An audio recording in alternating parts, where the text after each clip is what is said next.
नमस्कार, मैं हूं आरजू अंसारी और आप देख रहे हैं राष्ट्रीय जगत विजन न्यूज। उप मुख्यमंत्री अरुण साव ने भूपेश बघेल के बयान पर तीखा पलटवार किया है।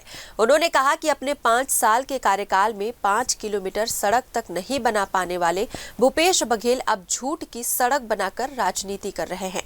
साव ने आरोप लगाया कि बघेल सरकार ने सिर्फ झूठ और ठगी का काम किया। उनका पूरा कार्यकाल झूठ बोलने और जनता को भ्रमित करने में ही बीता। अरुण साव ने कहा कि बघेल एक बार फिर तथ्यों को तोड़ मरोड़ कर पेश कर रहे हैं। जानकारी कुछ मांगते हैं और सामने कुछ और रखते हैं। भाजपा सरकार को कह रही है, कैसे देखते हैं इनके कार्यकाल में भी काम नहीं हुए थे? भूपेश बघेल जी ने लगातार 5 साल छत्तीसगढ़ की जनता को ठगने का काम किया, लूटने का काम, झूठ बोलने का काम और ठगने का काम लगातार ये उनका 5 साल का कार्यकाल था। अभी फिर एक झूठ बोला है उन्होंने। जानकारी कुछ मांग रहे हैं, प्रस्तुत कुछ ढंग से कर रहे हैं। ईएनसी से मांगा जा रहा है कि आपके कार्यालय से कितने के कार्य की स्वीकृति हुई। अब ईएनसी क्या जानकारी देंगे? उनके कार्यालय में, उनके अधिकार क्षेत्र में जो स्वीकृति का पावर है। नॉन बजटेड काम में 50 लाख तक के काम स्वीकृत करने का अधिकार प्रमुख अभियंता को है।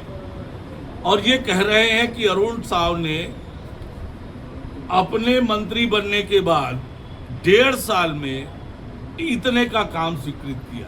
थोड़ा जानकारी ठीक से ले लेते हैं। आपको ये भी नहीं मालूम है कि बजटेड काम की स्वीकृति वित्त विभाग तक जाती है। विभाग को अधिकार है 5 करोड़ तक के काम की स्वीकृति का। प्रदेश में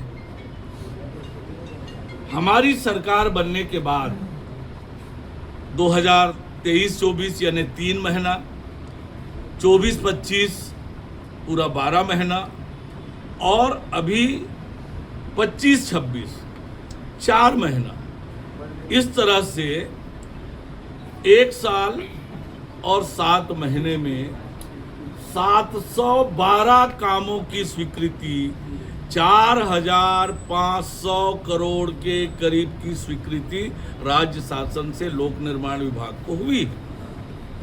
और मुंगेली का उन्होंने बताया, क्या बताया? आधा किलोमीटर काम की स्वीकृति। मुंगेली में 82 कामों की स्वीकृति हुई है 363 करोड़ रुपए की।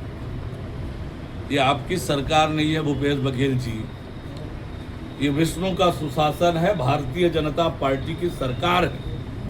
आपने 5 साल झूठ बोला, जनता को ठगा, सड़कों को गड्ढे में तब्दील किया, एक भी सड़क नहीं बनाया, गड्ढे पाट नहीं पाए। और हमारी सरकार ने, जैसे मैंने बताया आपको, कि 4500 करोड़ के पुल, सड़क और भवन की स्वीकृति दी है 4500 करोड़ रुपए की। और आने वाले इस सत्र के पूरा होते होते तक ये आंकड़ा कहां तक जाएगा, इसकी कल्पना भी आप नहीं कर सकते। इसलिए झूठ बोलकर जनता में भ्रम फैलाने का काम ना करें। आपकी झूठ नहीं चलने वाली है, काम दिख रहा है, काम बोलता है। ये क्या लगता है? फिलहाल इस खबर में बस इतना ही। देश प्रदेश की खबरों से अपडेटेड रहने के लिए हमारे चैनल को सब्सक्राइब करें और नए खबरों के नोटिफिकेशन के लिए बेल आइकॉन जरूर दबाएं। नमस्कार।